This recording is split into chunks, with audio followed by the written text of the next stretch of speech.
We want to wait for them or your call. Give them another minute. Okay. Is the time? Yeah, I know. You go. She needs to. All right. You'll share. Why don't you share? Yeah, see if that works. All right. Here we go. You have addiction as well. Oh, you don't know the handbook. Learn Windows are my life. That's fine. And you need to keep your browser updated. Oh, well, there's that too. No, this is a tough crowd.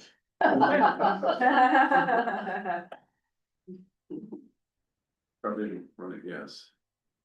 I'm And certain. the laptop, I will fix it for you. Yeah. Right, so just as a reminder to everyone, those of you joining on the Zoom, welcome. I'm happy to see so many faces, familiar faces as well on the Zoom, so thank you. Feel free to raise your hand. I'll try to moderate the hand raising situation and the chat as well. So that's my job for the day. For those of you here in Napa in the room, at 1:30, is it 1:30? At 1:40, we also have the facilitated discussion upstairs. And I did just check, and there's already 26 people that put it on their sketch. And I would say most people don't put things on their sketch, so we should have a nice crowd there. So hopefully this conversation can continue on there as well. And then afterwards, we're doing a LFDT Ask Us Anything session as well. We'll have David Boswell in town, yeah, here, so he'll arrive in a couple hours. And then to end up the day, we'll do the facilitated discussion around Decentralized Trust for the Internet of Agents. So got a great afternoon, and in between there's lunch. Everyone can eat lunch. Excellent. Do you want to do like just intro the folks in the Zoom? Yeah. I was thinking, yes, we definitely want to Start with that. do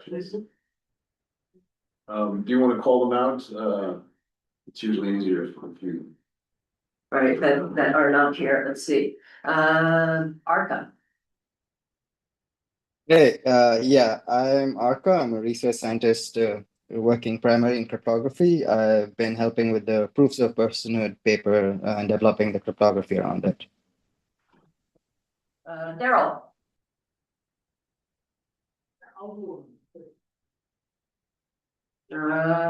David Christmas. Is he here in person? He's here in person. Yeah, I've ended up dialing in from my room, but Data Bench from Australia invited to today's workshop as a guest, and very interested to see where it goes. Thank you for inviting me. Welcome. Jeff. Yeah, hi, my name is Jeff Turk. I've been working with Drummond and the others at FPP since about June, working with Glencore as well on developing the initial version of the open source CLI tool and related things around it. Just being very modest, he's managed the project when he stood up and volunteered to do it starting last June. Okay, Constantine. That's all right, excellent. Martina. Yeah, good evening, everyone. I'm part of the first person core team with focus on the social technical aspects of the entire ecosystem, and have been working mainly together with Roman since January last year on this. Thank you for dialing in late in your time. And she's also the co-chair of the Decentralized Trust Staff Working Group that we'll tell you more about. We got Rohit. Hi, this is Rohit. Yeah, I've been working with some folks, Arca, for example, on the proof of personhood paper as well. Yeah. Welcome. Oh, so nice to see your name up here. Hello. Hi, everybody. I'm Solomon Gates. I'm a senior PM here at Google. I'm also the chair of the Confidential Compute Consortium regulatory and standards body with the Linux Foundation. And I've been working with the team, understanding how it is identity meet infrastructure for some time now. Welcome. And let's see, Stephen. Hi, Stephen Curran here from the work with the government of British Columbia on a lot of projects, open source, and in particular, been invited here to hear about what's going on, in particular how it relates to did WebVH and what we're working on with that did method. Thanks for letting me be here. I think I got everybody online. Daryl, if you want to take a chat, you might be. Yep. Hey, folks, I'm Daryl O'Donnell, the Executive Director of IRA. First Person is one of the projects we're very, very closely partnered with, and we were there in the room last year. Looking forward to today, and sorry I can't be there in person.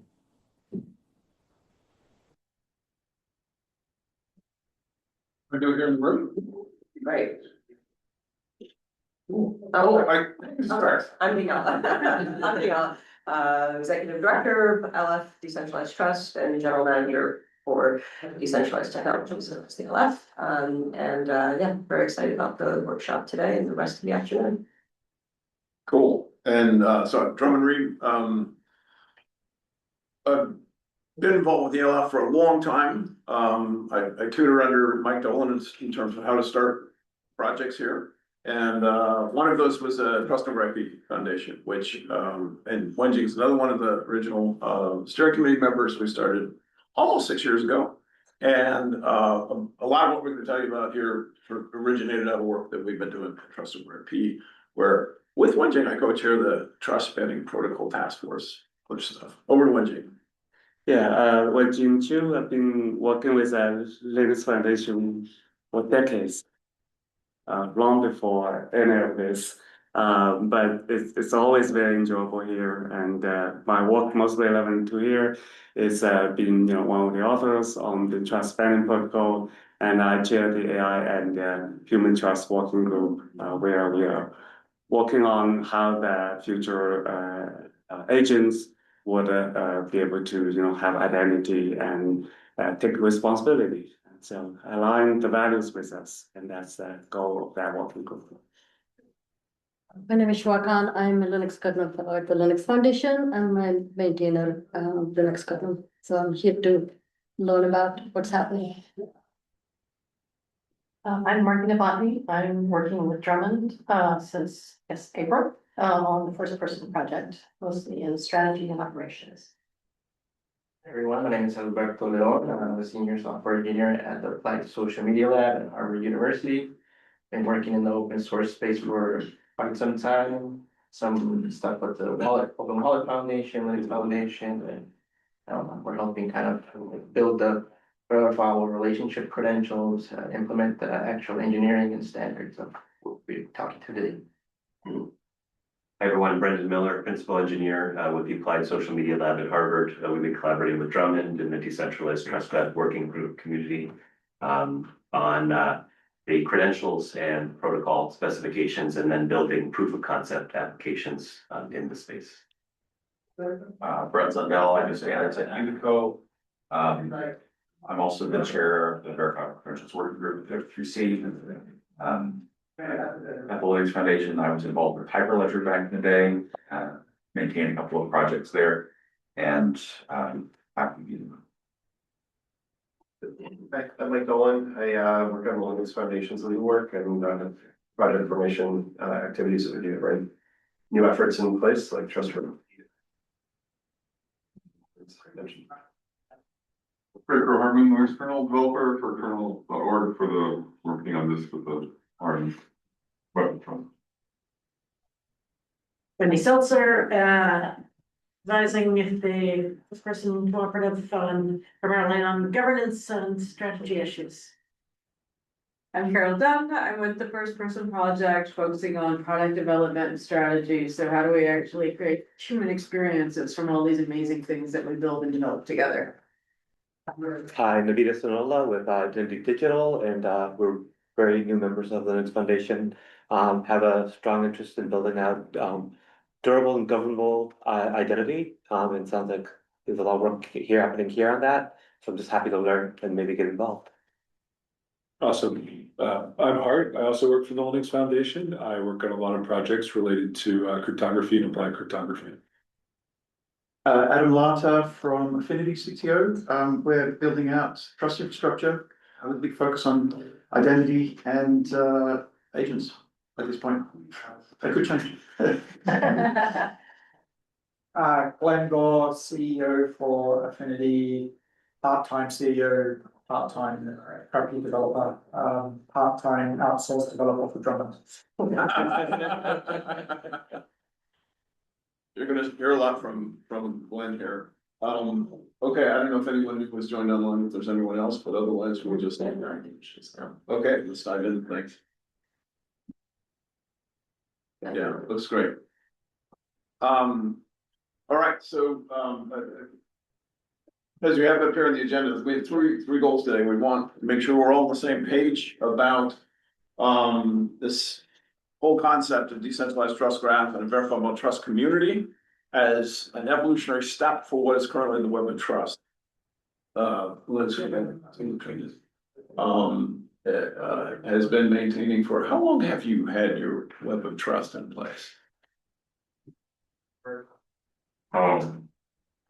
current one, we had to rebuild when we American 2011, but we had one before that, but we had to rebuild from scratch. Right. That's where we're current. Yeah, Right. I was trying to think how long. Anyway, I'm gonna provide big picture overview and just make sure the core concepts we're working on are clear. And then turn it over to Glenn, who is gonna show you the code, where it is right now. Again, the actual implementations of these things we call verifiable relationship credentials, verifiable trust community, all that stuff. And then we want to, very quickly then move into discussion about how this project moves forward with the Linux kernel and with other LF projects. We're happy to explain where it's going in the larger world. That's what the first person project is about. I did forget to say that I'm also working on that. I actually, well, we'll cover that a little bit later in the calendar. So that's our agenda for everything. And It was Sanjay. oh, it was Sanjay. Oh, Sanjay, please do a little introduction. Hi guys. Sorry, running late from another meeting. I'm Sanjay, professor at UC Berkeley. Been working with Hart and also with Drummond and others and trying to figure out if you can build ZK proofs matching the requirements for the kernel applications. We're very excited about that. Very excited to see everybody. Super. And I know you were here on Monday. It was good to see you in person. You also go through the sort of critical role that ZKP plays in the overall architecture.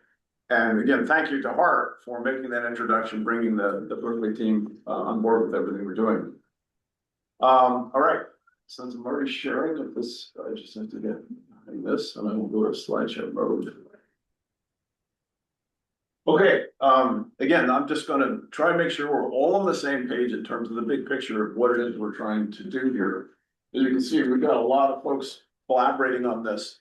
And the reason that all this started, it actually started almost 2 years ago that we were working towards this, but in terms of the formal project we're on, and Jim's not here yet, but to our little bit of a surprise, we had this workshop because in this room a year ago, same 2-hour time, but Jim decided to make the topic of security and decentralized trust his keynote, as folks who were here last year might remember. And he showed, I literally was sitting in the front row taking pictures of these slides going, oh my God, he's really doing this.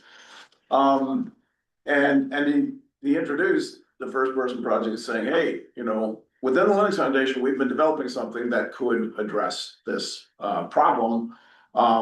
He then went on to state right there on stage, and I think they should start with the Linux kernel project. At which point, my heart went my throat. I went, okay, he just wants us to start with the most valuable open source project in the world. No problem, Jim. So anyway, and then he used this analogy, right? I created this slide that night afterwards when Jim said, yeah, what he's really doing is automating PGP, key signing parties, right? This is the new ultimate key signing party. And this is the best graphic I can find for that. So, and I literally went back, and folks who were here last year will remember the slide. I will show it to you later, an abbreviated version of it, to say, yeah, Jim, you're exactly right. That's what we're doing. It's not all what we're doing, but that is a key piece of what we're doing. And that's what got us kicked off. Okay. So that's the context of a year ago. What's happened since then? Okay, well, there are two parts to this. First, the bad news. Problems gotten worse. We had a good talk about this last week. We're preparing for this. So Jim made a great point. You know, the XE utils attack was 2 years of social engineering to get into a position, right? I've heard the story from those who care. But the latest one took 2 weeks. This historian, the socket dev, you probably heard various. This isn't the only one. There's a bunch of others, but this particular one, it was an OpenVTC agent, but this one was designed specifically. The task: go find open source projects, analyze them for some contribution you make, not malicious, a positive contribution, and submit it and see how many you can do. And I'll just excerpt the very end of the article about it, which they, all I'm doing is underlining exactly what was on that page. And this was XEUtils accelerated. 103 pull requests across 95 repositories in 2 weeks. A number of which were indistinguishable from contributions from, field developers, and some of which have already been merged because they were actually useful. So it's not necessarily an attack, it's just an illustration of, if we don't have some way to distinguish, positively between people and AI and then apply policy to that, we got deeper problems. So that's the bad news. No, here's the good news. A quick recap of what's happened over the last 12 months. Month after Linux Workshop, Wenjing and a number of us are regular attendees at something called Internet Identity Workshop. Next one is number 42. It's happened twice a year now for 21 years. And we hold our first early demonstration of what we call verifiable relationship credentials. We'll explain those. Following meeting, once we started, I actually left Jen at that point to start working full-time on the project. And we started having planning meetings, not just, this is an international solution. And we were invited to present the Global Digital Collaboration. Wenjing was there. A number of us were at that conference in Geneva. Thankfully, that helped already start to attract some other resources. And I'm going to call out Jeff Turk, that you heard on there. Went to our planning meeting before GDC, went to GDC, didn't say a word the whole conference. And at the very end of it, he walks up to me and says, I got to go catch a plane back to France. But the most important thing you need to focus on is the Linux kernel implementation. I will manage that project for you. I'm like, Jeff, that's what I already knew. He's a pretty good developer, but Jeff, we don't have any budget. I haven't even raised any funds yet. Don't worry about it. I'll take care of it. And he has. I want everyone to know he is. Glenn will tell you, right? Because a month later, he comes back and he says, okay, I've sussed it all out. We got a plan. We're already starting to work on the specs, but we're going to need, 100 development resources. Where do you find those? I still don't have any budget.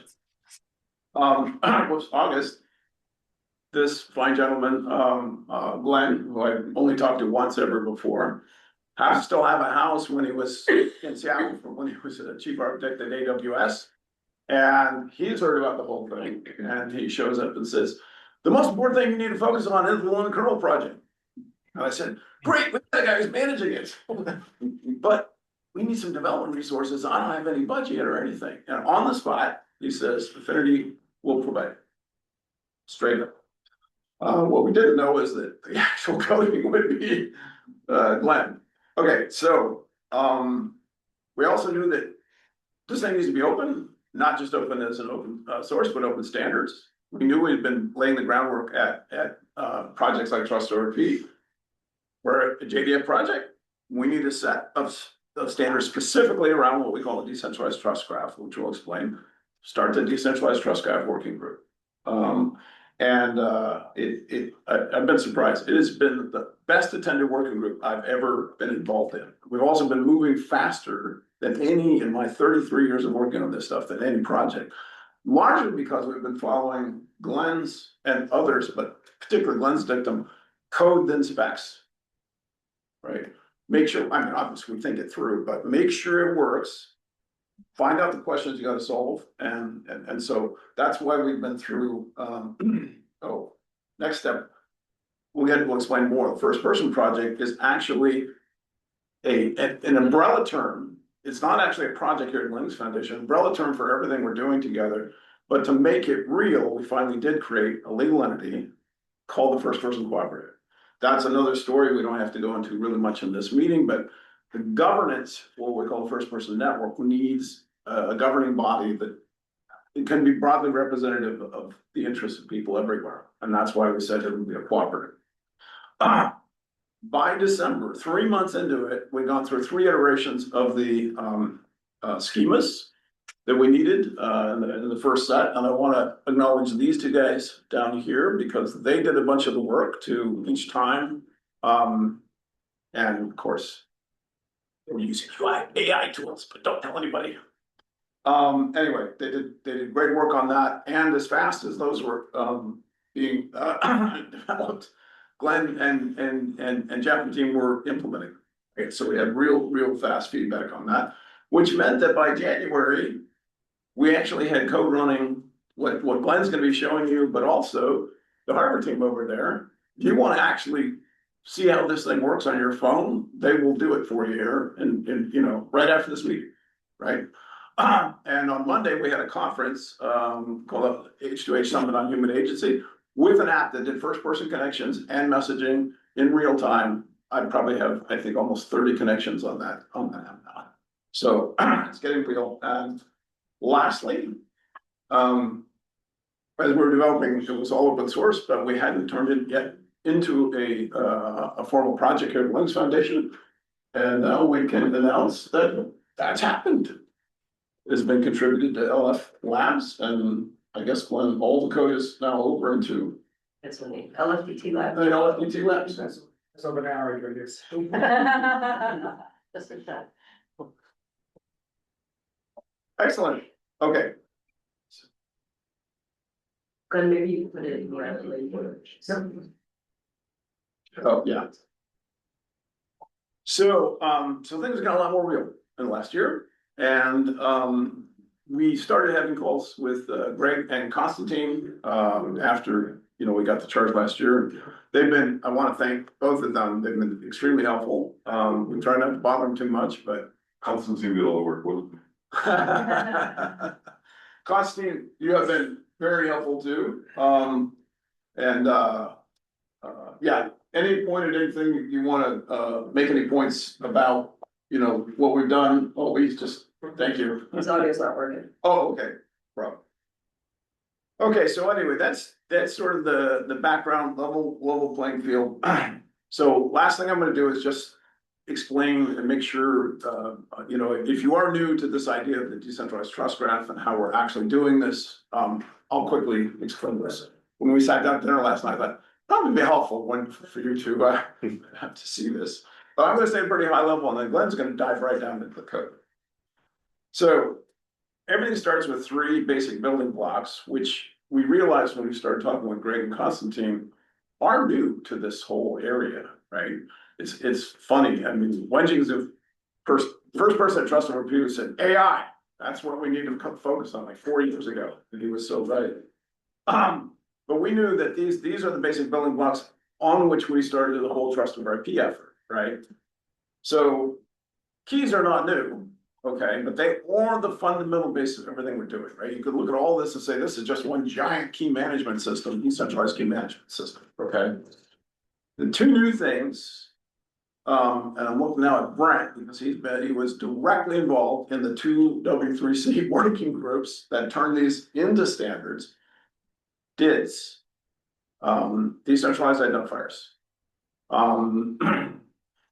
I think, I know almost everyone around the room is familiar with it, but, Shua, are you familiar with decentralized identifier? No, not this time, it's not. Basic idea is that, have key pair or set of key pairs. Imagine you put those, in a, what we call a DID document, and then there's a persistent identifier. It's a URI, it's formally a URI, but it's not necessarily a URL. But it is cryptographically bound to that document. There's different ways of doing that. They're called DID methods. One of the reasons there are, I think, 230 DID methods now registered with W3C. We thought there might be 10 or 12 when we started down this road, but it's because every blockchain out there said, oh, we need a DID method. You can use our blockchain to basically write your DID and basically tie it to the DID document. Turns out that a better, more decentralized and secure way to do that is actually to what we call self-certifying identifiers. And the basic approach is take the DID document, keys, and endpoints, basically all the metadata you need to interact with that, whatever the entity is representing, hash it, and turn that into the identifier. Right? That actually is DID SCID is SCID stands for self-certifying identifier. That is what a DID SCID looks like for a particular method called DID-WebVH, the primary author of which is on our call here. He maintains that spec. So you get what you get out of that is now the key pair is first of all, you get key rotation, right? You can update the DID document over time. The identifier does not have to change. Secondly, of course, you get cryptographic verifiability of the identifier, right? It's not, and that also means, and the original name came from, you don't need any centralized registry. You can generate in a digital wallet all the DIDs you need, and you'll see how critical that is to what we're proposing with the trust graph. And so I was one of the editors on that spec, and interesting enough, the original spec was actually funded by the Department of Homeland Security because they said, hey, with blockchain infrastructure, we're going to need to democratize the use of all this. The other key piece you're probably more familiar with, verifiable credentials. Is that something you've dealt with much? No, not much, yeah. No. Okay. In many ways, it's a simpler idea, which is it's basically just standardizing how you take a set of attributes, package them, and sign them. It's really not. The devil is in the details. Brent's probably sitting there thinking how many hours or years of his life have gone into those details. But and Brent, the second 2.0 is now passed, right? 2.0 is done. Yeah. So actually, both of these now are second generation, have already been approved at W3C. So it just gets across. We're not having plowing new ground here. We're taking these building blocks and saying, okay, now what can we go solve? Okay. So those are the basic building blocks. Now, how do we now apply that to a graph of trust relationships?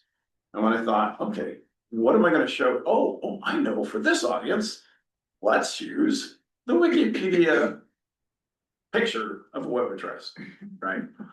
And this thing's been up there for like 20 years. Who's that? What? Poor Alice. I know. Exactly. Ego myself and all that good stuff, right? So anyway, this is the from the original ideas of people signing people's keys. This is how a PGP web of trust works, and then the GPG web of trust. Okay, so we say, all right, we want to take this and we want to make it stronger. For security wise, we want to make it more privacy preserving, but we also want to make it essentially not fully automated, but we want to make it a lot less work to create it, and we want to make it scale. So that's the whole reason that we point out. So in the decentralized trust graph, the core concept is, let's use verifiable credentials with DIDs to represent relationships. And now I'm going to show you the diagram that we created a year ago when Jim said, this is an automated PGP key signing party. We literally created this, and I animated the whole thing, which is why I stayed up till 2 a.m. But I'm not going to do that this time. I'm just going to quickly walk you through it so it's clear. It's really two parts. The part in red up above, we're gonna start with, and this is the classic, we talked about this last year, I'm looking at Mike, but now we can do it. And then like I said, you can do it with the Harvard app, you can do it with the H2H app, which was built on Infinities. If you do the same thing you do with, actually, I'm gonna ask you, what's your favorite way to connect with someone when you meet someone new here and you want to form, a relationship here? Email primarily. And Email, but if sometimes- you were gonna use any network, do you use any of the networks at all? LinkedIn, LinkedIn would be Signal, Signal. and- WeChat? Signal, LinkedIn, and email. And when you do those, do you ever use the QR code as an option? No, Okay. for LinkedIn sometimes. Yeah. But yeah, Having tried all of them for various reasons, Signal's actually. Signal is, I trust Yeah. Signal. Yeah. Exactly, and I think they made it the most seamless, plus they finally added a name component. Makes it easier. So we're gonna do the classic Alice and Bob thing here, and their meeting, say here at the conference, and Alice is going to say, but yeah, here's the QR code, right? And so she does that, and Bob scans it and says, yeah, I want this relationship. His wallet, again, key pair, probably pre-generated, so this can happen very quickly, produces this DID document that we talked about, all right?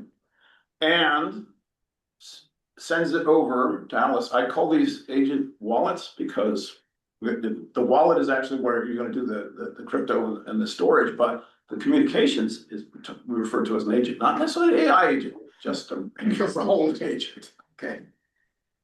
So he sends that over, and Alice that actually was from her QR code, right? There's a nonce in there, at which point she does the same thing. Generates that for Bob, sends it back to him, he verifies that. What we have created there is what we call pairwise private channel. Those DIDs and those DID documents don't need to live anywhere else. They're shared peer-to-peer. But the relationship that's been created there is all rooted in cryptography. And now with DID documents, which can even rotate the endpoints at which they can communicate, that's a relationship they can have forever. Now, either one of them can say, I don't want the relationship anymore and break it off. But this is not LinkedIn. There's no centralized database involved. This is true peer-to-peer, human-to-human communications. Okay. Having set up that private channel, now they can issue each other what we call the verifiable relationship credentials. You can see it's a very simple credential. The pair of DIDs, a date stamp, and Bob signs it on his side. And this is a standard protocol, issues it to Alice's agent. Alice gets it and verifies Bob's signature against the DID document, right? Because he signed it, he checks the private key. Hey, that's all good. Alice generates her VRC, same pair of DIDs, signs it, sends it back to Bob, and Bob verifies. So if you look at it from a BGP standpoint, we've not just done key exchange, we've actually now exchanged verifiable attestations of the pair of DIDs that identify those. So now we can handle key rotation, endpoint rotation. We have endpoints, the starting endpoints of the decentralized trust graph. So making sense? Okay. Second, I'm gonna move this for some reason, it's not. Maybe you can get closer. Got it. No. I'm gonna flip it around. Oh, so look at the rest of the room. Okay. There we go. Ready. There we go. Cool. Sorry. All right, well, this is the heart of it. I'm just gonna explain a couple more things and we'll all be on the same page with the conceptual model and then Glenn can conduct the code. So this makes sense about how a basic verifiable relationship credentials work. So we go back to the web of trust graph. It's interesting, we have, the way they did this is there are two what they call direct trust relationships that start, this is, this would be Alice over here. And Eva and Axel, it's a two-way arrow there. They have trust in both directions. So we would model that now as a VRC exchange between those two. These others, they had one-way direct trust relationships. Our approach is to say, if you want to count on something, you want to be able to verify something, it always needs to be. I can say I know you, but unless you actually say you know me, it's great. So we would model all of those direct trust relationships with Verifiable. Okay, which are living in the wallets. Again, this is decentralized, living in the wallets of everyone all the way around. So that's the basic way we take what you're doing with the web of trust today and say, okay, now we're modeling with VRCs. Here's the challenge. Where is the community in this, right? Your community, as we understand it, is maintained by a human, Constantine, who makes sure that all those keys are maintained in a repository someplace so they can be verified, right? That's cool. It works. It is the basis, but it's a lot of work for Constantine. And point is, the reason we're going to introduce this concept of verifiable trust community is that in the web of trust model, there's only one type of node. It's just a peer. And all you do is sign the keys of another peer. And yeah, that's useful, but it's limited. So in the decentralized trust graph model, we have 4 types of devices. Obviously, people, that's where it all starts. Devices. Because devices need, if you're going to rely on the cryptographic root in a device, you need to have some assurance about that. AI agents. One of the most important things about why we're doing this is because AI agents can be peers and can have agenthood, term that Glenn taught me, just like people have personhood, okay? But anytime you have a collection of any set of those, we coined the term just to be neutral about it. Is it a group? Is it a community? Is it a nation state? Is it a corporation? Is whatever. We just have all verifiable trust communities from the standpoint of the decentralized trust graph. Okay. So the key point to a verifiable trust community is it has not just peer relationships, but member relationships. Okay. Every trust community manages its own governance. What is it required to be a member of that community? Right? One thing for Linux kernel project, another thing for other Linux Foundation projects, another thing for a church or a school or a nation or a corporation, right? That's their governance. But in the decentralized trust graph, there's one standard way to say you are a member. It's the verifiable membership credential. These are, each of these credentials we're talking about, these 2 basic types, they're paradids and one label on the type. Glenn can show you what they look like. Last point I'll make here, which is, okay, with this basic model, how do we scale it? Well, you obviously want, now what you can do is you can prove trust relationships across verifiable trust communities. So they can have relationships, whether they're peers or hierarchically members, right? Countries have, states have cities, whatever it is, whether it's hierarchical or hierarchical, it doesn't matter. We can emulate it that way. It does lead to the concept of what we call verifiable trust networks. All the open source, Linux Foundation and Eclipse and Apache could say, we're going to have a verifiable trust network. We might have some additional credentials that we issue to open source developers, and they want to be recognized across all those projects. But that's a layer of governance on top of the basic graph. Okay. One other point about this, regardless of the relationships, we want to talk about control. How our whole Monday conference on human agency, people can have these control relationships with their devices, their agents, and some set of people control every community, regardless of what it is. Okay. So last thing I'm going to show you here is if we go back to this picture, we've emulated the peer-to-peer relationships, but when we add the verifiable trust community and the member credentials, now we've got a way to, every member of that community can not only prove what relationships they have, but they can prove they're a member of the community. And they can prove that to other communities when they need to do that. Does this all make any sense? Good, because I'm pretty much, last thing to get off Glenn is we've got all the credentials here, but we want to address the workload, okay?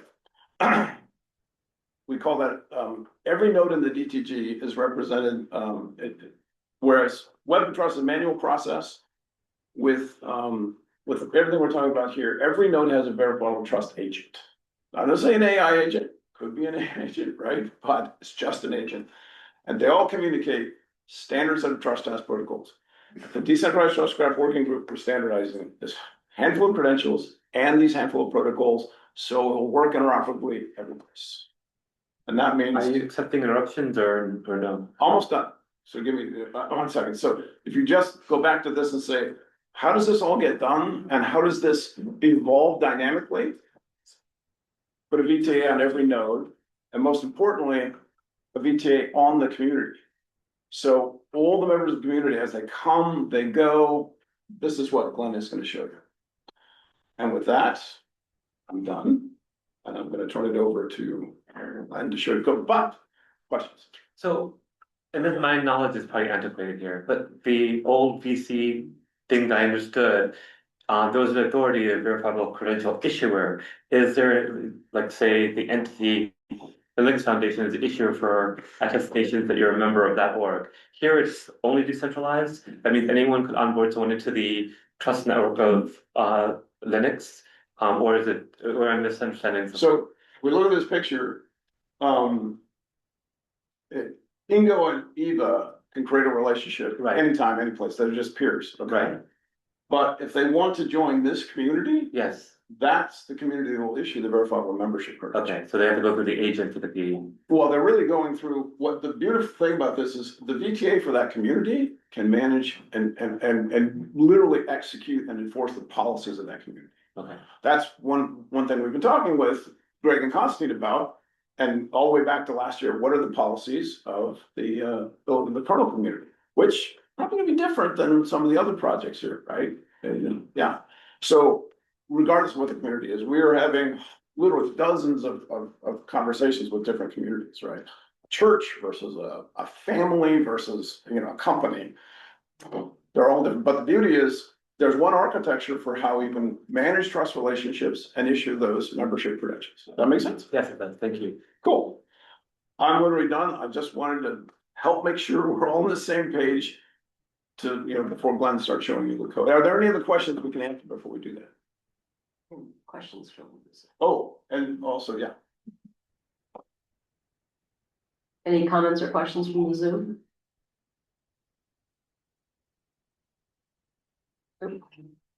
I guess I'm going to wait to see how does it look. All of this makes perfect sense.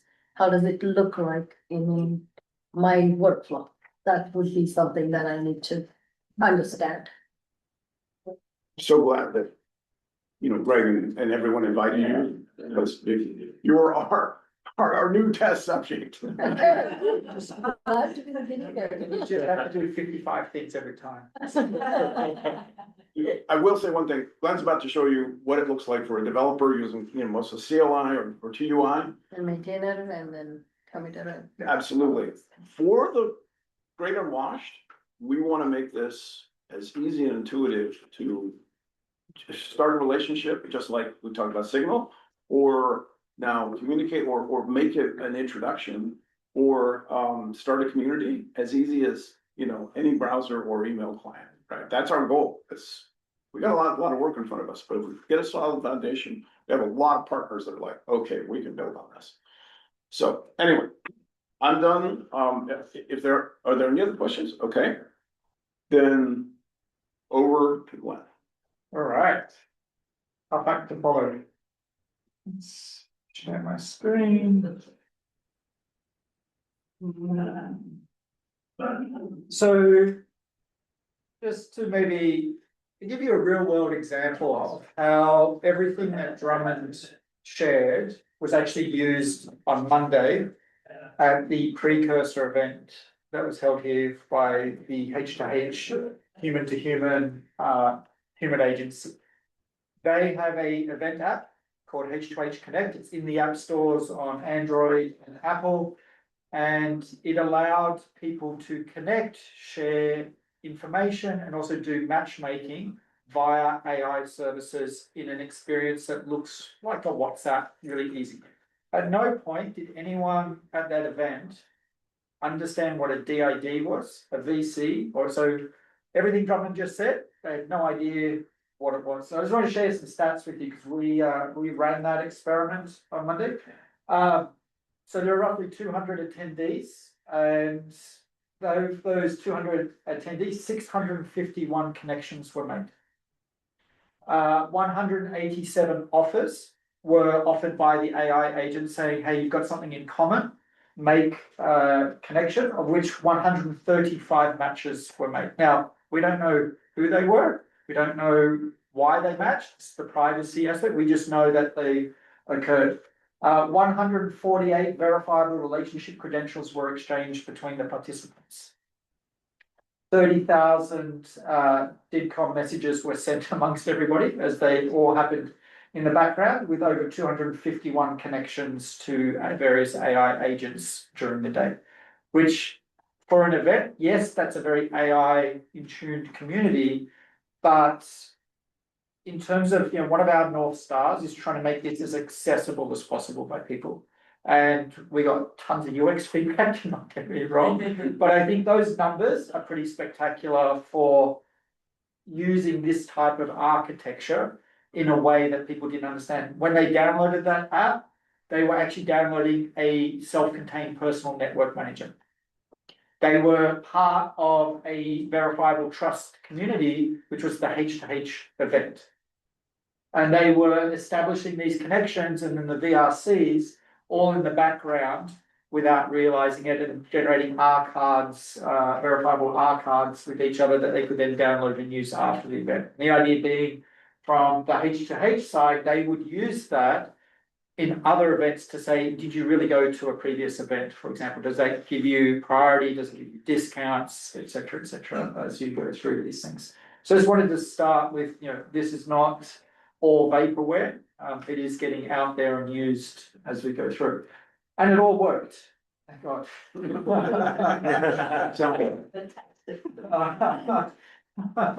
were nervous. So what I'm going to show you is architecturally following this. So this is a different way of looking at what Drummond was explaining. And this is a good example of, I think, personally, best practice, really complex multi-component architectures where many standards are being evolved at the same time as the code is.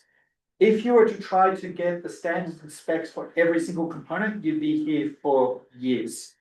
And so it's okay when you hear Drummond speak and you hear myself speak that there are sometimes differences, different terminologies. It's okay. It's just a part of the normalizing. We've renamed this project 3 times. LKV to OSTC to now OpenVTC, and it'll probably change again. I should just put a variable name in for the name of the project. So the way to read this diagram is always start from the person. The person, first of all, they need that verifiable trust agent. And the reason this verifiable trust agent is key is I think we are going through quite a big societal change without realizing it, which is human beings about to become always on in the digital world. When you start having AI agents represent yourself, even for very simple things, they need real-time access to things like key data, the identity information, a place to securely fetch and store credentials as they're created 24 hours a day, 7 days a week. And I think you can all fast forward a few years, we might not like it, but probably we're all going to have agents talking to many other agents thousands of times per day, doing things. Hopefully without consent, probably without our consent. So the VTA is this always on component that is your interface for between your real self and your digital self. And it supports trust context, multi-profiles, key management, DID management, a whole bunch of things. I will say, just in the spirit of transparency, there is a question on concentration of risk into the VTA. And that's why we do put things, trust agent. You can have more than one VTA. I just want to say this, Joy, but it starts putting some burden on the individual to manage the sharding of their VTAs and knowing what parts of their identity may be in each of those. I am a big believer, expect to have sold on the call. I think for the 99% of the population, VTAs require confidential compute hosting infrastructure that gives them a durable and resilient place to run their VTAs with extremely high degrees of confidentiality and security and privacy wrapped around it. Mike's got a question. If I'm an organization, say kernel.org. Yes. And I want to authorize certain people to be an agent of VTA, how would I? I'll come to that in a second. Okay. All right. So this is all about just the person at the moment. So each individual. Once you've got your VTA you do not interact with. It's a machine interface. In front of that, you can have as many personal network managers. That is your interface to your VTA. And that's basically how you just manage things. I want to set up a profile, what's my consent rules that I have, policies, etc. We think that there'll be many of those because they'll be very context specific depending on what you want to do. If you're trying to manage healthcare information, that's very different to managing your online gaming profile, for example. So the PNM, and that's where the trust context come into play. You may also be the initiator or the manager of a community yourself. And you need something similar to a personal network manager to manage the community. And that's what the CNM is, a community network manager. So very similar to PNM. PNM manages the person. A CNM manages a community or a group as you go through this. And then you have lots of applications that get installed that connect to the VTA to get secret information, find out what they're allowed to do, not allowed to do, if they want to share something, some of the complexity that Drummond was talking about, where you start having many different DIDs at all different levels as you go through it. The VTA is managing all of that. So once again, am I allowed to interrupt? Yes. So, I apologize, once again, I didn't read the paper, but can I make an analogy and see if my analogy is rightish? Is the VTA like a PE where that's basically holding keys and secrets and protecting that? It's like that enclave, and both the CNM and the PNM are like the user agents or the UX of the wallet. That's right. That's correct. Okay, and there's context specific because a particular type of interaction might require different. And they may only have access to certain scope of the VTA. So, but all that is being propagated back interactively or non-interactively to the person to do the final authority? Like, how does that? It depends on your policies. Okay. So, I think so we focus a lot on UX and design. You won't sense that when I show you. We do. And one of the problems we've seen, because we use this, so we kind of drink your own champagne, eat your own dog food if you want, is the last thing you want to do is wake up in the morning and have your phone saying, "Oh, congratulations, you have 75 consent requests to manually go through and approve." Well, that's the second thing you want, right? And so what you need to start having is policy saying, look, I have a high trust with the Linux Foundation community. If they are refreshing the consent every 28 days, I'm okay with that. Just auto accept that. As you go through. So that's a way that you start. And so the VTA is where some of that capability sits. So, and I think this is where personal AI starts to play a role, which is it will start helping you with things that are strange behavior that should come through the PNM UX to you saying, Danielle is asking for healthcare information. That's unusual. What do you want to do with that? And maybe there's a reputation impact that actually comes into these trust networks as a result of a bad request coming through. Okay. Does that help? It helps. I have more questions too, but we can talk about it later. I'm sure. So, good thing is you can copy and paste that. You can apply that to non-persons. So an AI agent actually uses exactly the same infrastructure. And again, my kind of view is that for all of this to work, AI agents and humans must be using the same protocols. The moment we as an industry separate it out and say there is one identity and authorization system for humans and another one for non-humans, it all starts to break down because actually the future is going to be like this. We've got to just bring it in. So we don't care. You'll hear us sometimes talk about just entities. So if you hear me use the word entity, it's just anything on the left. So to the right-hand side is where Linux Foundation start coming in. Linux Foundation is interesting. It's an entity itself. It is a community. It also needs a verifiable trust agent. So it has its own VTA for the organization. That's not for the people inside LF. So every staff member, they are on the left. Linux Foundation as an organization, I know you have many projects within LF. Each of those should be sub-communities. So you can have communities of communities, networks of networks as you go through this. But the LF actually has an identity itself. It is represented by a DID. It has some orchestration and governance structure, which is provided by what's called the VTC. So the VTC is the governance, compliance, and doing some of that. It's tightly coupled to the VTA, which is just doing all the secrets management. So from a design perspective, I'm a big believer of compressing expertise into repeatable systems. So because that VTA is key, the more eyes that look at it, the more security audits that get done, adding PQC to the VTA, zero knowledge proof, that Hart's really passionate about, then both sides get that benefit at the same time, instead of trying to implement very complex technologies 7 different times as you go through this.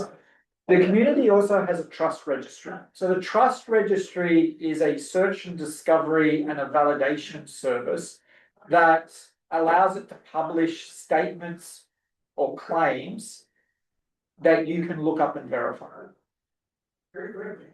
Drummond says he's a Linux kernel maintainer.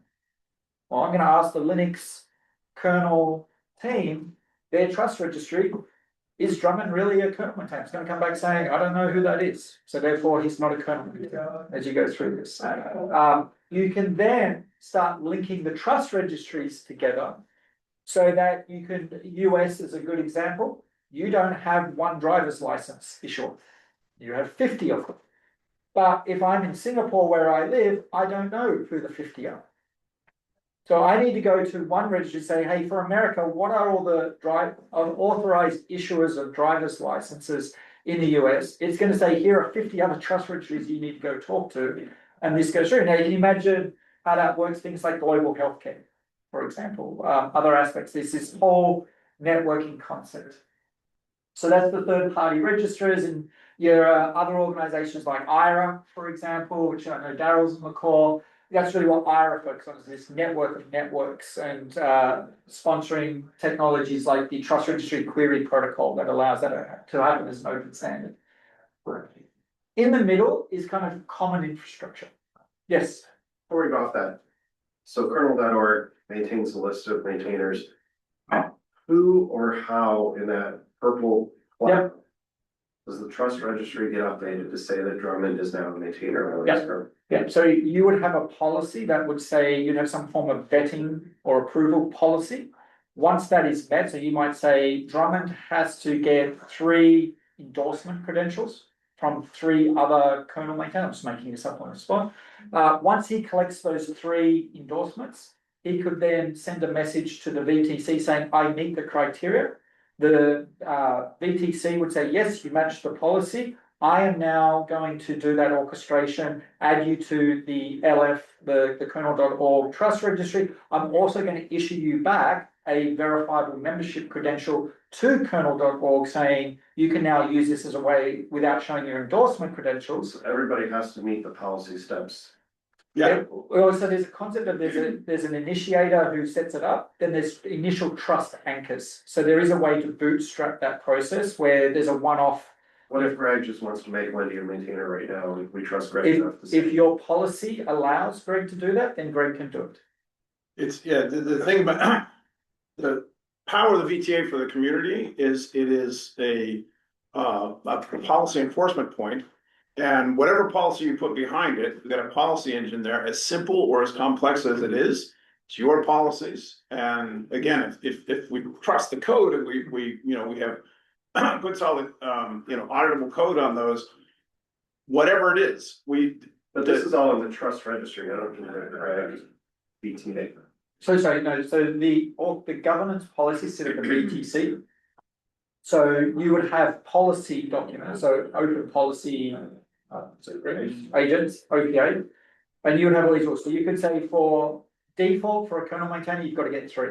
Greg, special, if it's coming from Greg, he can do it on his own as he goes through it. So you would set that up as policy, and you would have governance structure at the VTC level. So hopefully Greg. I'm sorry, I think I misheard you all the way at the beginning, but it sounded like there was multiple VTAs per org.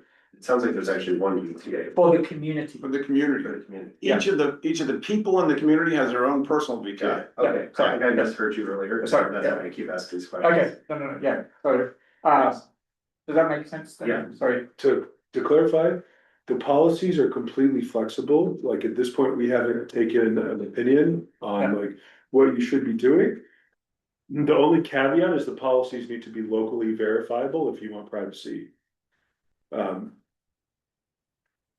So I can't say like, I have a path of length 5 to Mike, because that's not locally verifiable. You say locally verifiable, does that also mean offline verifiable? No, it means like on the graph, something that's verifiable between me and people that have vouched for me or signed for me. Not sure I understand the implications of that, but it sounds like you do inform.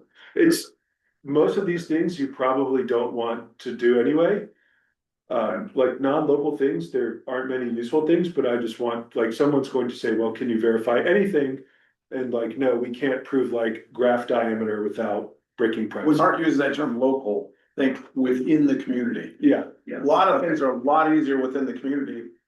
A major reason though that we're doing this and building all the standards and So if the BTA can't add a credential. No, the or VTA cannot. a driver's license, because that's a whole. that's another community, right, with another set of rules. But the That's power of the right. system is now you can actually get trust across communities, because I can know, oh, this is Linux Foundation.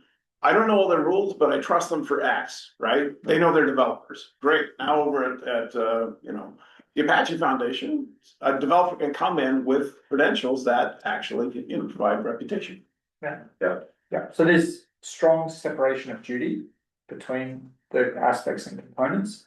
And there's a big difference between technical operators and the governors of the community. So they are kind of pulled apart so that one can't influence the other. And Hart's already asked for things like, audit logs be pushed into, blockchain as a record of, who's approved things, so that you can go back in time and do analysis of it. Constantine as well.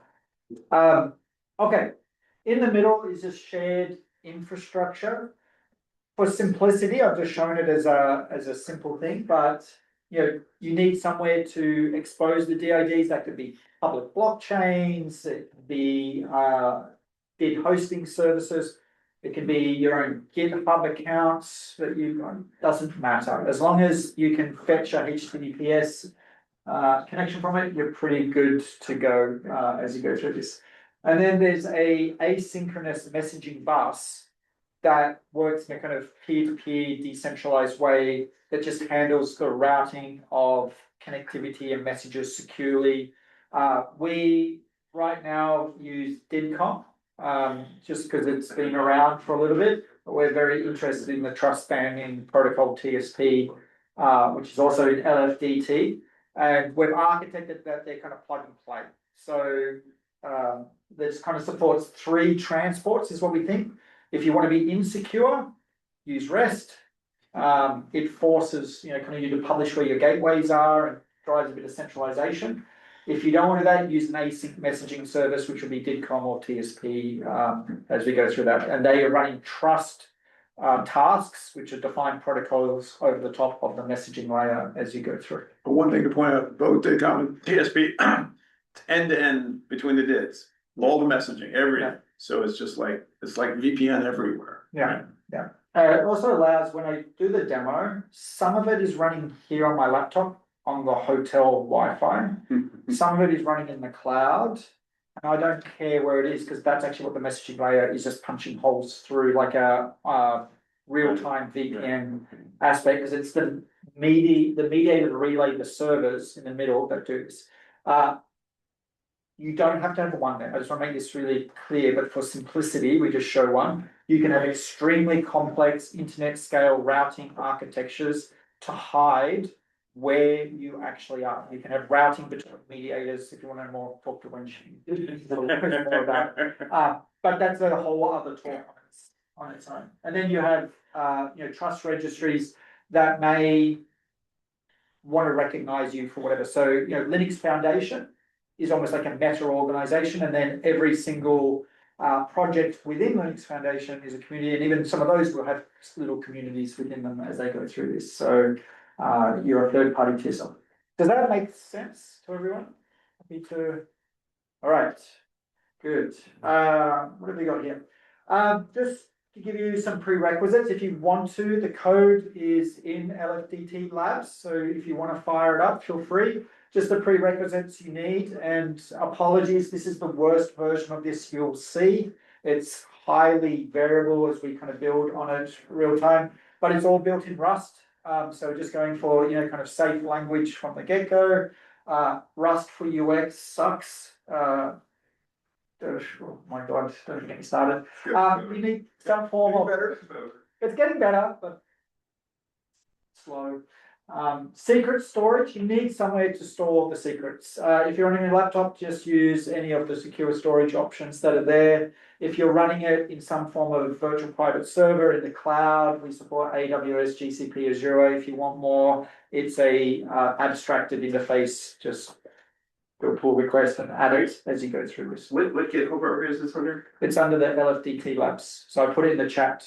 I can Slack it to you, Mike. Yeah, I can Slack it. Yeah. You need somewhere to host the DIDs. So one of the things that we've been building this, I think one of the challenges with anything that is decentralized is at every level of interaction, the more options there are, it becomes logarithmically more complex to get it working end to end.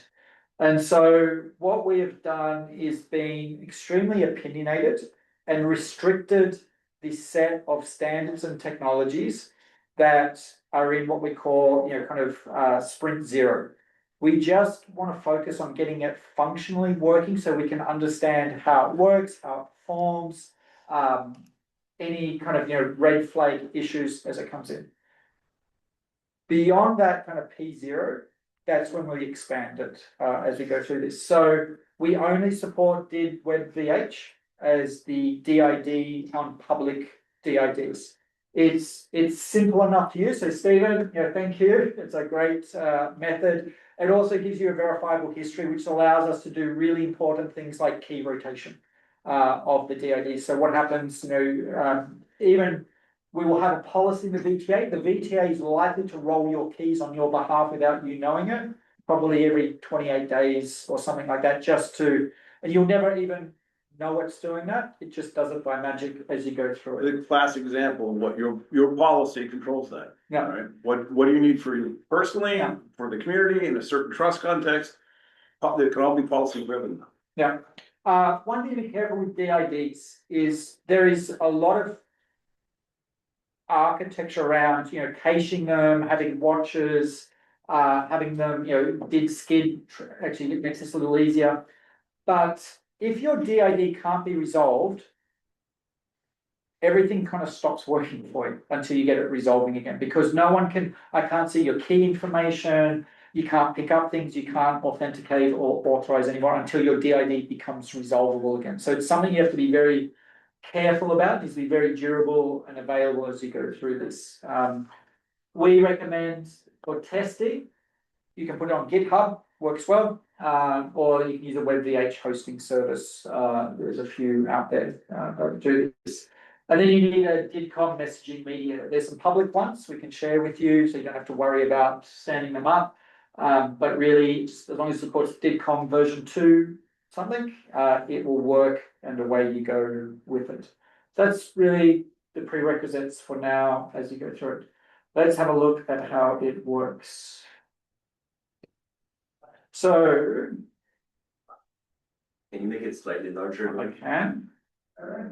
Is that better? Bigger? Bigger? Bigger? That's good. All right. Apologies if the UX starts to wrap because there's not many columns here. So the first thing we're going to do, so everything we talked about today has been what's called verifiable trust infrastructure. One of the things we're doing is packaging all of those components up into an opinionated self-starting kit for open source communities. And that's really what OpenVTC is, the Open Verifiable Trust Community, which just gets you started, gives you a context UX for a developer to use. And this is what it is. There's actually two UXs. I'm going to show you kind of two of them, just so you get an idea. This one is horrible, it's awkward, but it shows every single step. So it's a great way of explaining how it works. And then there's a text user interface one, which is more interactive, but kind of hides the complexity as you go through this. We're going to set up a new, I'm basically onboarding as a developer. I have no idea what I'm doing. I have no existing credentials or anything whatsoever. So first of all, do I have a recovery phrase from doing this before? No, I don't. So we just say no. It's using a bit 39. You can all copy and paste that and hack me later. As you go through this, we have made this friendly to export secrets back into the world of PGP because we know for a period of time there's probably going to be a little bit of coexistence. Maybe not, but we won't do that. You can see I've just created my 3 keys. I have a signing key, my authentication key, and my encryption key. I'm not going to export those. We're not going to have a token. It does support hardware tokens. So again, because this is, if you're a maintainer, probably want to have a level of security around this. So you can see I've got a UV code plugged in. I'm not going to use it because I don't care about my security. I'm not going to use an unlock code. For this, it's coming up and asking what the mediator, so that DIDCOM messaging mediator, we're just hard-coded an example one in as a default. So we're going to use this one. And for sake of simplicity, I'm just in a Linux Foundation DID as an example for this. So this would be the VTC for the Linux Foundation as we go through this. So now it knows what I'm going to connect to. It's now going to create for me a DID for myself. So just give me 2 seconds. Let's probably click on VTC. Let's call it Bugs Bunny. Make sure that's right. So this is just the URL that will be used. We're going to call ourselves Bugs Bunny. And that's it. It's created everything. I can see my DID that it's created here, which is a really nice web VH. Don't worry about how complex it looks. And then we're just going to host it on a DID hosting service. So it's going to ask me to log in. This is just a HTTPS service that makes it easy. I'm going to call this what we did there, OpenVTC, Bugs Bunny.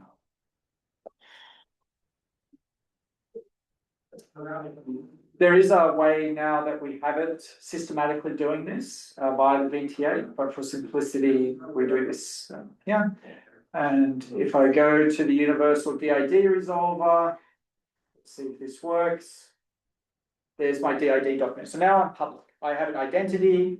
You can see I have my key material, public keys are there. So I can now publicly interact with anything out there in the world that's using the W3C stack. As simple as that. So is that the only copy or can you save? You can save it. You can locally, the web V8 server you just saw, it's got some clustering behind it. But we would recommend one of the things that's built into the DID Web V8 standard is the concept of watches. And so watches are independent caches of that so that if the primary site goes down, you can still resolve it. So, or you can use a public blockchain or whatever you like. Right. So the private copy of the DID that you saved, would that be, is that what would be used in? Yes, so what I showed, this is actually the public. So this is the That's public, public, yeah, that's public. Right. The, It's the private. the one. private keys are all sitting in the VTA, so you never really see those whatsoever. So we can just keep that in plain text files. Yes, yep, Yeah, yep, yeah, yep, it's yep, into the- okay. yep, it's just plain JSON at the end of the day. And the both public and private, you could keep them, just like PGP. You have PGP private Yes, and yep, yep, you can, at any point you can do an export at any point, and it just exports it all as, well, now, be careful with that, because it's got your secret keys, but if you want to, you can absolutely do that, as you go through. so you don't have reliance on websites. That's more like you could have it on your computer. or Yes. yours. Yes. Yes, but if your computer is offline, you are offline. Yes. So that's the, People that's the might only thing, choose, but yes. might choose that. Yeah, yeah. So one of the, it's a good point. All the design decisions here is you have choice at every single step. But there are consequences to your choices. But sure, if you're a power user, you want to run this on a Raspberry Pi at home, go for it. You want to run it on confidential compute enclaves in a secure data center, go for it. You want to run it on a laptop and you don't care that it gets turned off, go for it. We don't really care. I'll show you a demo where it's kind of doing that as we go through it. So now that that's there, it is quite complex, a lot of the aspects that are running in the background. So we have tried to make it developer friendly. There's a status thing that just goes through and checks everything like resolution, connectivity, key material, just making sure everything looks okay. So you can see here, for example, we're bad, we're in plain text, just to make this thing. I can see my mediator, success in resolving aspects. I have no relationships established yet. Good. This is a brand new account. Everything looks to be okay. You can see we've got 114 millisecond response time to the mediator that's running off somewhere else that we don't know about. So I created another account earlier. So it has a concept of supporting multiple profiles. So on the same machine, you can do things. This one's going to be different. It's got a bit of a passphrase. So what I'm going to do is I want to create a relationship. So what I need to do is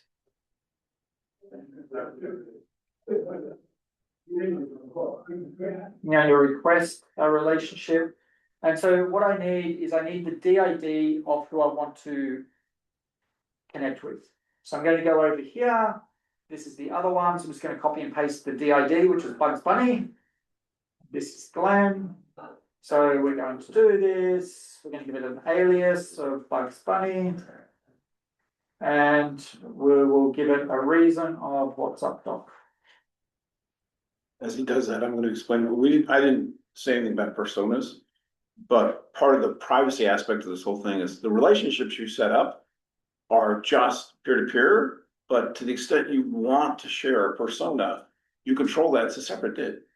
And you can have as many as you want, and you can control them wherever you want. And one of the powerful things about that is content authors can start to have a persona that they control, and they can sign digital content such as C2PA content credentials. That's one of the folks at the chair of the Creator Assertions Working Group, Eric Scott, is not here because it's at a conference in South Africa right now. But they're very excited about this is how we can finally have individual content creators signing their content in a way that can be verified any place on the internet. Yeah. So there's an option here which says generate a new local relationship DID for this relationship request. So now this is where you start getting into some of the advanced concept that Drummond was talking about, which is there's my public DID, which represents myself. But when we connect, we're going to use some ephemeral DIDs so that someone else watching actually doesn't know it's you and I talking to each other as we go through this. And if there is something, we can just roll those DIDs as many times as we want. You and I know that we're connected, but the relationship actually can change around us as we go through things. So in this case, we're going to generate a pair of random DIDs for this relationship. Passphrase in. Nope, Bugs Bunny's already detected, so we had a Right. Your own personas have to be unique. Yeah.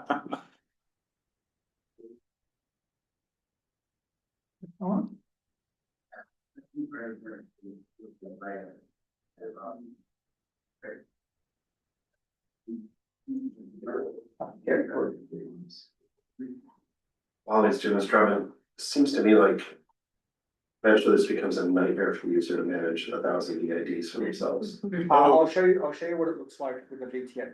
So this is, like I said, this is the worst UX experience because this is just exposing the steps as a way of showing what's happening. I'll give you another view where you don't see any of that. And that's what we demoed on Monday, where Is there a feature where like 1Password or somebody could iterate this? that's your VTA is your 1Password. It's the next generation of what that is. And the ordinary end user, even most developers, are never gonna have to worry about that. That's being maintained by the VTAs, all the pairwise. The personas, that's what you actually want to be able to. And anyway, I'll brag on them for a second. In the H2H Connect app we used on Monday, create a persona. You want another one, you just swipe over, create that, and then any you just put that. It's literally like Tinder. And you know, people have as many as they want or as few as they want, but it's gonna be much more intuitive. The persona was fun. There's no enforcement Yeah, either, that's right. so I could sign up with Glenn, right now, I can sign up with Glenn, enter my name and he'll approve me for the app. Then I can create the Jim Zemlin persona. And yeah, Up until someone says prove that you're Jim. exactly, yeah. That's the fun of this, is I can be whoever I want. Until I get a threshold where there's a reason why I now need to pass some burden of proof. And at that point, if I'm not willing to do that, I stop there. But if I can prove that, then I go past and I can keep elevating up as I go through it. That's one of the really fundamental change that comes in with this architecture that's radically different. Because somebody in the kernel community can just create a DID right away, make their contribution. As through an email, whatever. And then Greg, you guys don't really care until they become, sure, you don't really care until they become like a maintainer. So because we don't, our 4,000 people we care about, it's only the 100 people. Yeah, Yeah, but it's your maintainers. Yeah. It was people who get a kernel level. Oh, okay. It's not even maintained, it's kernel level. So your credentials can be have kernel or kernel listed. What about we bring in the kernel level? But yeah, the credentials would be, that's one of the reasons they're using. So your use case and scope is to be very. For us. Okay. This part. But where it gets, That makes it easy. but where it gets fun is if I get recognized by kernel.org and I want to now work in the Apache Foundation, I can bring some of those credentials along and say, look, I've been vetted and known. Does that count for anything? Does that shortcut my approval process, for example? Yeah, because their policy could say. Correct. And so you I can. saw government agents, I saw the government document. Yeah. Okay. Yeah. So they saw that, but it'll transfer. Correct. yeah, Yeah, so there's a lot of things here. So what we've done, we've created a relationship request. So for Bugs Bunny, and you can see there's this new DID called a DID peer. And a DID peer is just ephemeral. It's self-contained, everything to resolve the DID document. That's why it's a bit longer compared to the web VH. So if we go to Bugs Bunny now, and we go again, apologies. But if we interact now with the messaging service and say, do you have any tasks for me? You can see I have an inbound relationship request. I can click on this and I can see that it's coming from Glenn, OpenVTC Glenn. I'm requesting to use random relationship DIDs. I don't have to honor this, by the way. This again would be a policy decision. If I don't do this, maybe, and the reason is what's up doc as we go through this. So we're going to accept the relationship request. Yes, we're sure. Yes, we're going to create a random one. We're going to call this Glenn. There we go. It's done. We can exit out of that. So again, I'm just showing in what's happening. So now we do on this side for Glenn, we go to tasks, we interact, and I should see that I have on this one, a relationship request was accepted. It automatically just accepted it because I issued it. And now if I go over here to finish, it's a three-way handshake. Just think about it this way. You'll see that this will come up and saying a relationship request finalized. So now if I do I'm going to see that I have a established relationship. I can see the persona DID, they're the relationship DIDs. I can see it's state, established, created, but there are no VRCs sent between these two. So now let's go and request a VRC from each other. So just while you're doing that, Glenn, just in the H2H app we demoed on Monday, this just looks like WhatsApp. And you just tap on the icon and say approve. And it does all of this stuff under the, so we can wallpaper to hide this. It's all just about user experience. Yeah, it's just super ugly because we're just showing you step by step. So at that stage, when you're showing all these long Yeah. grid strings, can that be human font? Yes, yep. So there's a short name that we're implementing. You can also give them aliases. So you can see here, this is actually just using the alias, but it just shows this. It's more for troubleshooting for me. I might move it to the right. Yeah, I think. So yes, I am on WhatsApp and you get random requests and you have to sort them. So I have a relationship. I only have one relationship. I'm lonely. It's with myself. So I'm going to go to Glenn. I need proof of relationship. I'm going to send the relationship request and it successfully sent the relationship request back. So now we're going to accept it. So you can see that we have a VRC request that's been received. Request reasons, proof of relationship. By the way, if you didn't have a relationship, this you would even see this. There's a lot of ACLs happening at the messaging layer that allow this, but I'm going to accept it. And here's where it starts getting interesting. I can customize the VRC fields. So do I want to use the relationship established date, or do I want to give it a current date time or something custom? Because I may not want to disclose that I've known Brendan for 10 years, for example. I might just want to say, yep, it's valid for this month as we go through this. We're just going to use the start time. I can give it an expiry date. So this relationship is only going to be for 7 hours, 28 days, whatever it is that I'm doing. So we're going to say no. And there's your VRC. So it's just a standard 2.0 verifiable credential. It's signed by Glenn with my key number 1, and it's been issued back to Bugs Bunny in there as you go through this. It's actually to your relationship, the ID here. So if we go, excuse me, does the expiration date mean that that won't validate cryptographically? It will validate from a data integrity proof. Yeah. But from a VRC, it will take the valid VRC, but it's no longer current.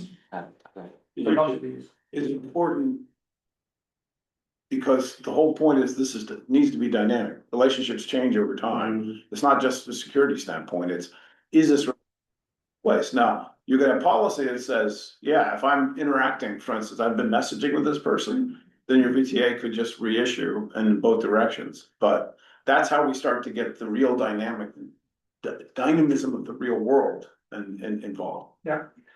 So this is just Bugs Bunny. They're receiving the video. We accept it. And now if we do OpenVTC, VRC's list, you're going to see I have a VRC. Now, what's interesting here is this is only a one-way validation of a relationship. So Glenn is validating that I have a relationship with Bugs Bunny. Bugs Bunny is making no claim back the other way.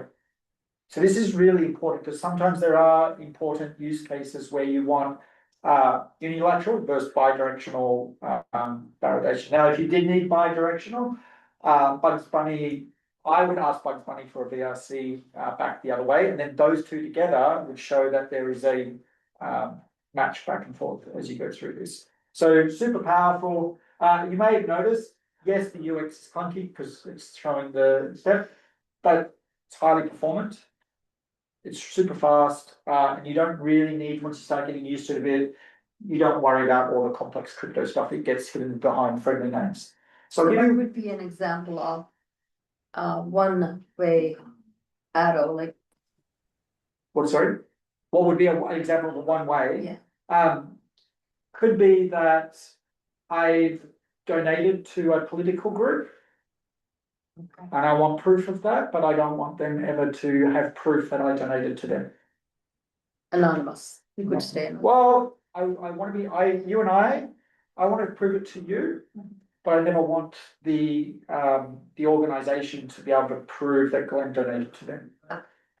So that's one example. Does the current implementation have any selective disclosure stuff implemented or not yet? Not yet. So SDJWTs are in there, like the support, but right now we're not using it. Kind of for P0, it's taken out. I can run you through what's in scope and out of scope. This is super cool. It's like you took all the rough edges off public-private key communication channels. Yeah.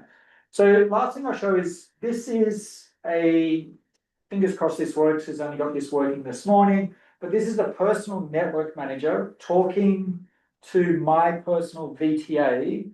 And every time I do something, I need to create a web VHDID. You saw before I had to create it, then I had to copy and paste it to some other site. This is going to do it all automatically for me, extracting the keys from my VTA, using my VTA as the proxy to talk to a third-party hosting service to publish the DID and then return everything back to the PNM. Fingers crossed. There you go, it's done. There's the new DID that's come up, and we should be able to resolve this again. So just to give you an idea of what it will look like as the rough edges get knocked off. I now have a brand new web VHDID that just got, I didn't have to think about anything whatsoever. And my VTA did all that on my behalf.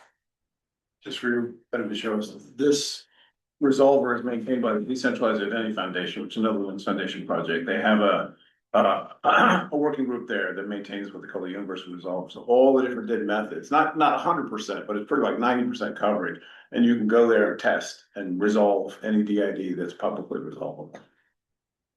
So yeah, you can do lots of you can see all my DIDs that are being managed by my VTA. You can see it's a whole bunch. This is where it starts getting a lot simpler as you go through it. So that's where we are today. Still ton of work to be done, but in summary, things that are working really well. The decentralized trust graph credentials. There are seven. They're working really, really well. I think the current spec, they're very simple, easy to use. If you can issue a verifiable credential, you can issue a DTG credential. Highly performant. The WebVH, to me, it's the gold standard of a easy to use DID that gives you all the protections needed. As you go through it, again, highly performant, very easy to work with, and you can update them over time. We've done a lot of benchmark testing on that DID, that even after 10 years of changing it every single month, it still resolves less than 100 milliseconds as you go through this, which is thousands of log entries in that as you go through it. So we're not seeing any red flags on it. Our focus is to continue to get the interaction just working and start moving towards the governance and the policy implementation now, so that can Greg issue and onboard someone and give them a maintainer role on his own, or does he need 3 people to do it? So that's really the next level of focus, is just getting that upper level aspect done, improving it state. Questions or suggestions? Sure. What's the route to a second implementation so that we can get an interop story of, this works independent of my trusting your software? Yeah, I mean, it's open source. Go, if someone wants to fork it and do their own implementation, go for it. Over here at the Applied Social Media Lab, we're doing a similar version to what was presented on Monday. And just a shameless plug, we'll be presenting that in Cambridge, and you guys are invited to be part of the event too. It's obviously smaller scale, but we're looking forward to interoperating with the app that Affinity created.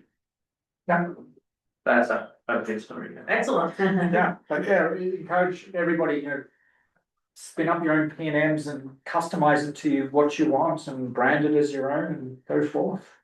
A key step towards that, I mean, both supporting Linux kernel project or any other Linux project, but also now being able to actually do interoperability testing is, making the contribution now. The code base that's been showing you is at LFDT Labs. And one of the things that's definitely on our roadmap, especially for the first person project, because we're all about, how does build trust communities across the web is attracting more and more developers, more implementations, and then having, conformist test suites.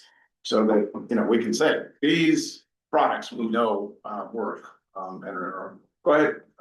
Just one other point is our demonstration is built on top of the Open Wallet Foundation's Bible project. So we're building on top of Linux Foundation code, and we'll happy to have conversations about contributing that back when we're done, if they're interested, for example. Yeah, too much on that recursion. So one more question, you mentioned performance a little bit, and you also showed the resolver. Are these resolvers is just one resolver, or do you have multiple spread out? Yeah, The PGP?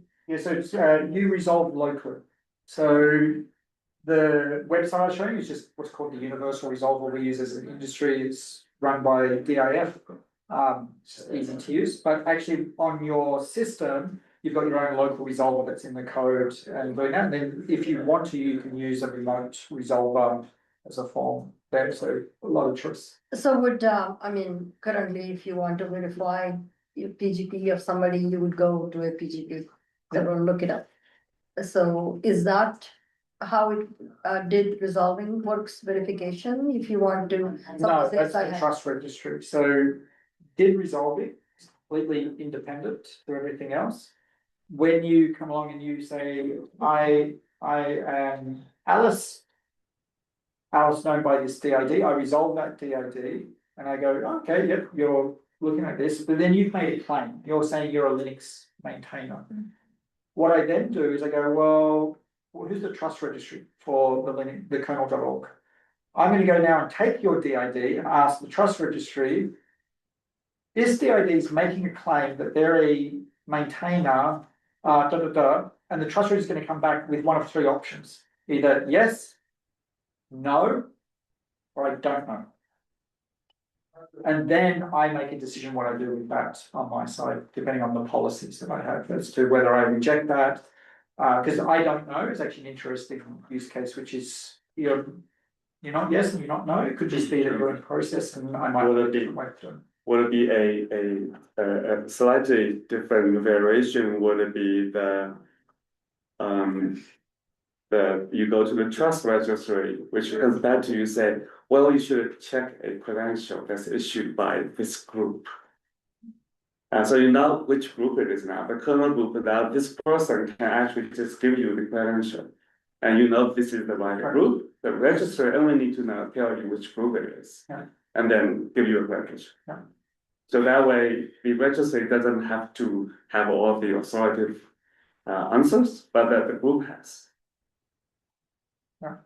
This is a view of just the text user interface. This is the friendlier version, but kind of hides all. You can see, it's much more nicer. You can set up things and go through it, but that's the friendly way. It's just hides a lot of the complexity from you. So it's likely all of us would be more using this, and that something runs like a text email client. You don't need to authenticate every time, and it will do things like alert you when new tasks come in for you and stuff like that.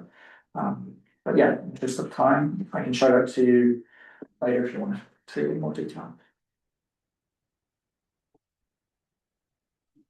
So we have 20 minutes left, and first, any other questions for Glenn about the sausage being made? I have a follow-up on I think that interesting question about resolution of the debt. We have that universal one, which is very good for debugging and testing. And we say, we trust whatever this app developer is done properly. Is it in a way that you guys ever thought about, like how the end person can believe in that resolution? Yeah. It's a good question. So again, if I give a plug to IRA, one of the things IRA is really passionate about is conformance test suites.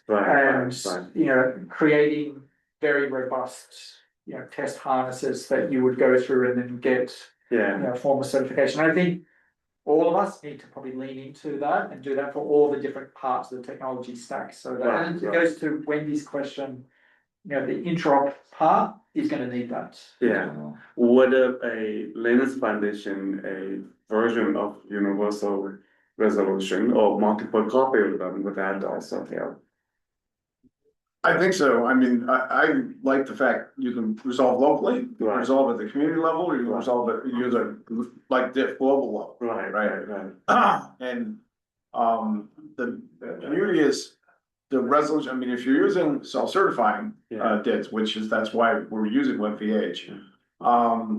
As long as you can reach the DID document, the verifiable history, you independently, you don't have to rely on any other infrastructure to do the final verification. You just have to be able to reach that file. Right, but that's still in the code level, so that's what Glenn's point of sort of verifying or certifying the software. Absolutely. So since we're talking about building, trust systems and trust networks, that role of certifying, especially all the way up to, the individual consumers, literally is like, the governance followed by certification. That's the reason we started first person project, first person cooperative.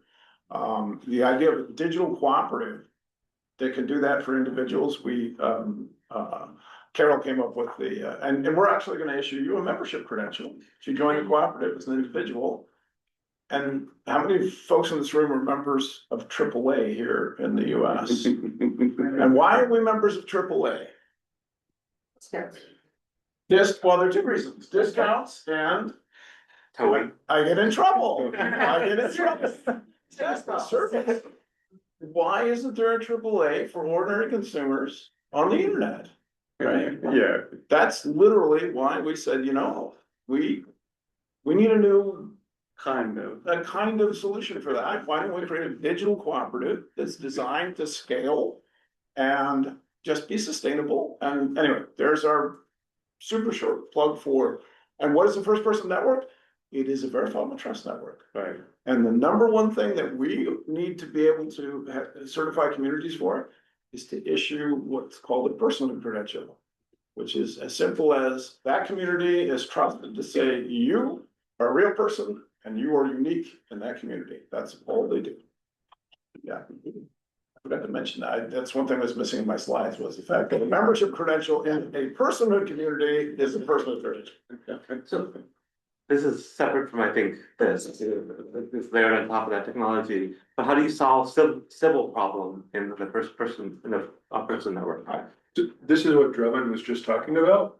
So the idea is you have to have some issuers that you trust will not issue duplicate credentials. All right, so it's gonna be based on maybe a government doc or something that's civil. Exactly. So if you're really doing this, you're going to not only bind your vouchers, you're also going to and ZK stuff. So you're going to essentially and in a ZK if I have a valid passport, right? Yeah. And maybe here is a hash of my passport with the salt so I don't duplicate it, something along those lines. Yeah, I see. So if you have a digital passport somehow hashed to a number, that would be my uniqueness code.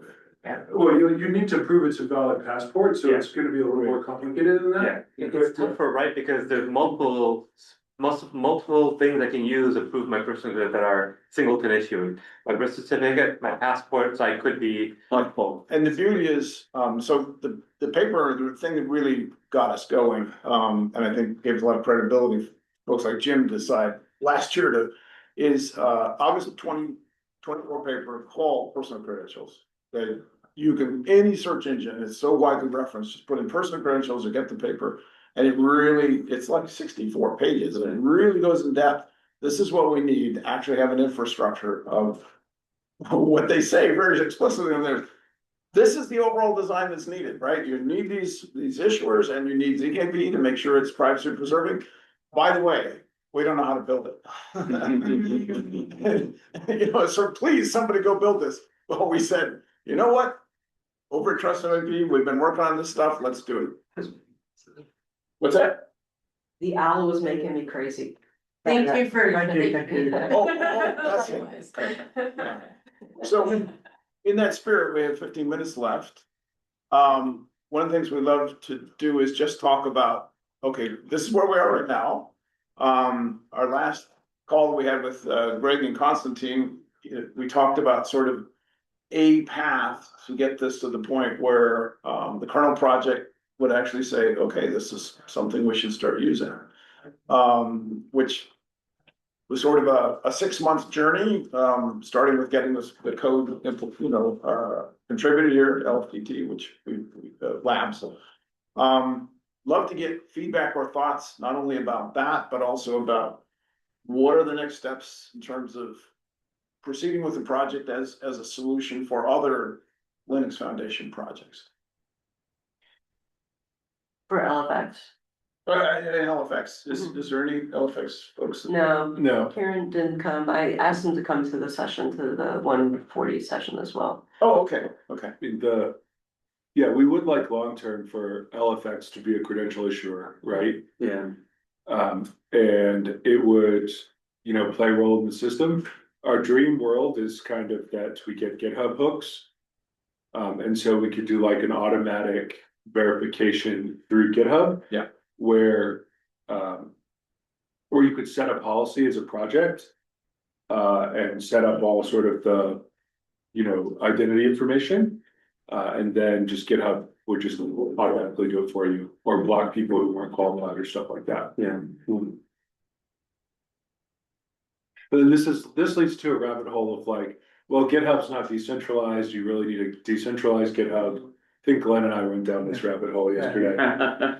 But yeah. Well, the way we've looked at it, we've discussed on the Decentralized Trust Graph Working Group, which is every community is centralized to some extent. That's what makes it a community. What we believe is sort of, a little bit like the internet, sufficient decentralization is empower every community, right? Some are big, some are small, but as long as they all have a level playing field to implement open standards and they've got the code, that's what we make for. So and that brings in the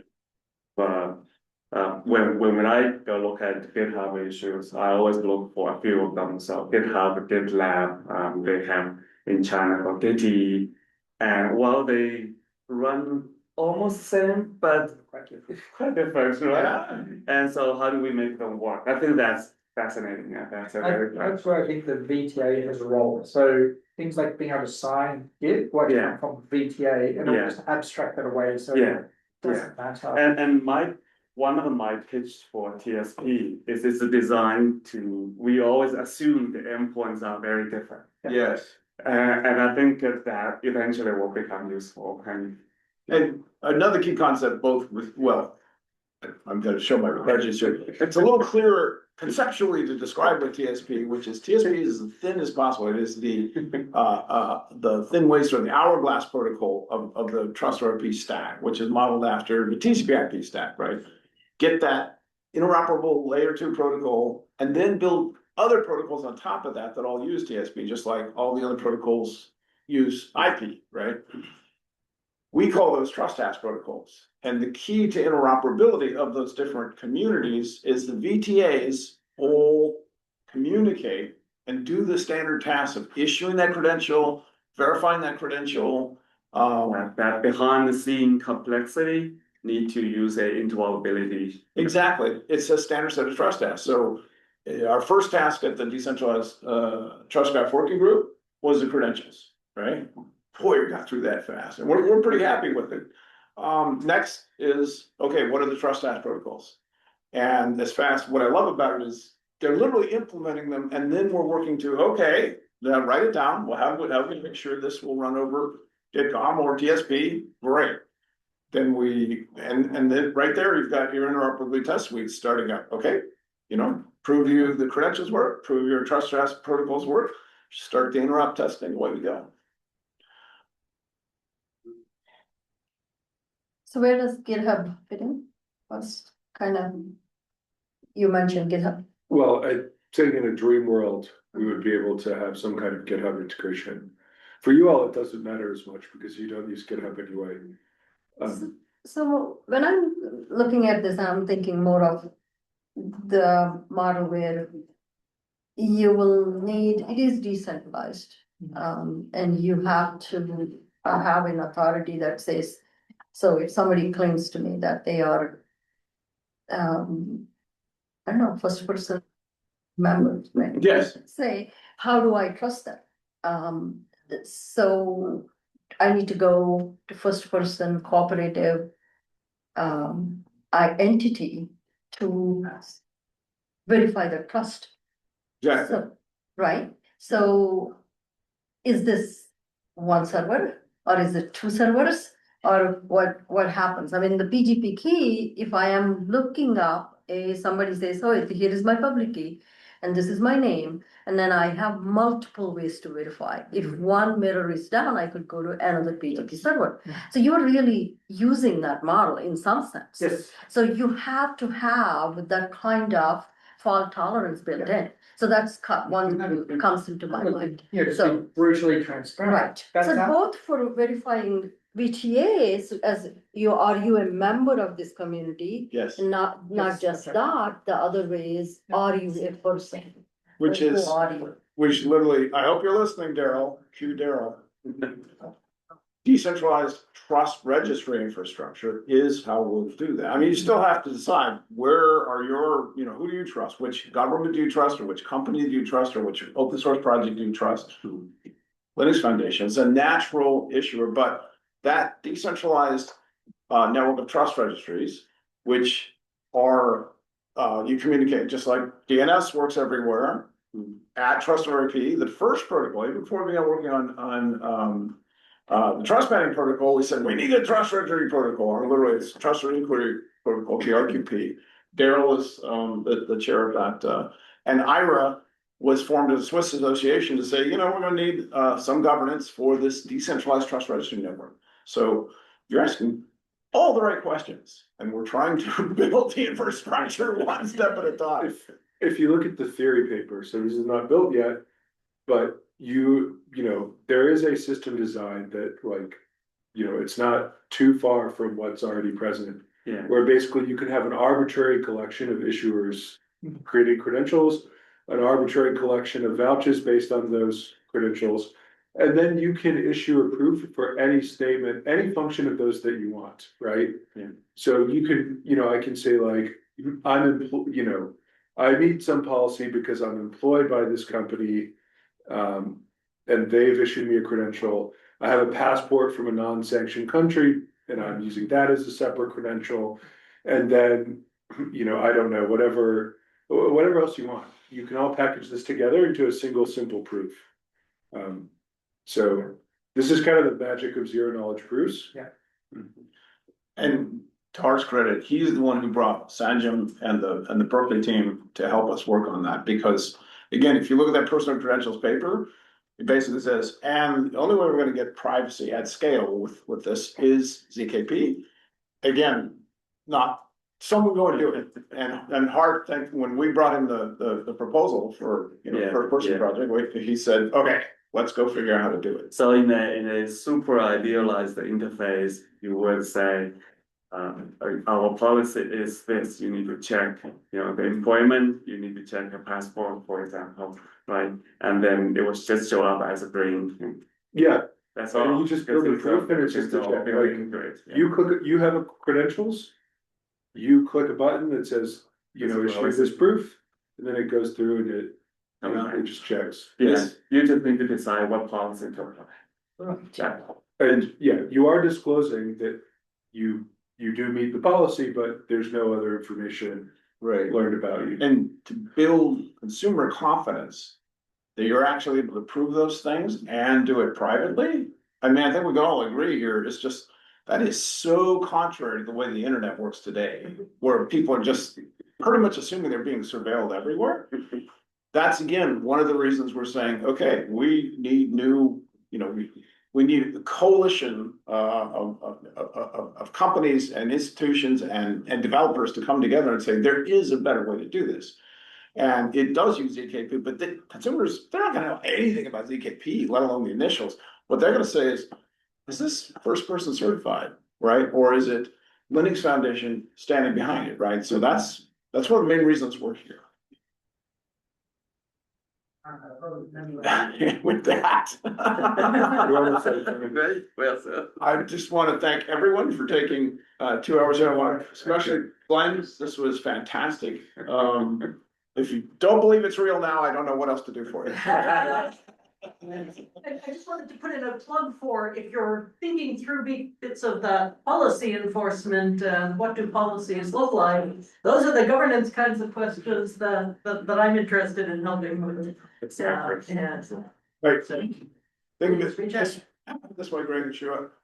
You have one of the internet's best policy people sitting at the table saying, what policy do you need? We'll help you do it, because if we can show that it works for you, a lot of other people are gonna go, okay, then. Yeah, I think our policies can be very. So we're not gonna. But the intern project might want to complexify. Right. So that might be is- really, that- because you want to be like. These types of thing. Because you don't want to, you want to allow the most. Yeah. Control. Yeah. Exactly. Yeah. So that's why I'm asking the question. Yeah. Because, our kernel community, yes, we got kernel.org membership already, and then we go from there, but yeah. Yeah. And That's it comes nice. from all over the world, so I don't necessarily know which country. There are some countries that aren't allowed to participate. Mm-hmm. And there is no commonality in terms of, hey, this passport will work. Some of them might not even have a passport. Exactly. So that adds a complexity. And one example I would give is that if you are looking into this, Yeah. the concept of national ID that India does, that would probably, if you study that, that might make it a We work with good Aadhaar Aadhaar card, yes. We work So, with- right, you do you? Yeah. Yeah, so that kind of reminded me Yeah. that is pretty much the identification. Yeah. But they, in that process, they have left out people that might not have Aadhaar, still need to go Yes. and do authentication. I'm needing to go through that process of DSC, which is, you probably are familiar with that if you're looking at. And I'm going through that, so I have to, so I'm needing to verify, so I am a person, I am this, and then I can verify. So that's kind of the situation I have with mentorships and stuff. So I really don't know. That's our day job, is verifiable identity. Correct. Stuff. Correct, yes, they have, I mean, they have done it for, I don't know, billions of people now. And they are impressively, if you're talking about performance. I can just go to a street vendor and get a QR code and pay that, and my bank to their bank, and it's done. So UPIs, yes. The main drawback with Aadhaar is it's not privacy preserving at all. That's right. No, it's not. Yeah. It's not, it's not. So I know I don't know necessarily details, but I know the person I'm paying to, which is, you do want to Right. know who you're This paying. is actually when you